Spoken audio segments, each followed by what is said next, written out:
এক বাবা মা, তাদের অনেক অভাব, ভালো খেতে পায় না, মাখতে পায় না, পড়তে পায় না, কিন্তু তাদের দুটো ছেলে।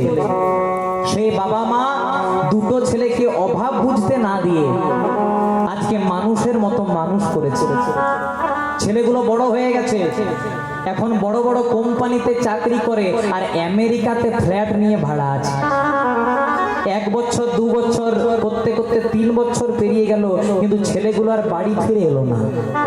ও মা, আস্তে আস্তে আস্তে ছেলেগুলো আর বাড়ি ফিরে এলো না। বাবা মা প্রত্যেক দিন ফোন করে, খোকা রে, আর কতদিনই বা বাঁচবো বল, এই শেষের দিনে তোরা 2 ভাই ছাড়া তো আমাদের আর আপন বলতে কেউ নেই। আমাদের বড় ইচ্ছা রে, বড় কিছু ইচ্ছা নয়, একবার করে আসবি, এই বাবাটাকে বাবা, অভাগিনী মাটাকে মা বলবি, চিন্তা নেই, বেশি দিন আটকাবো না, চলে যাবে। ছেলেগুলো বলে, বাবা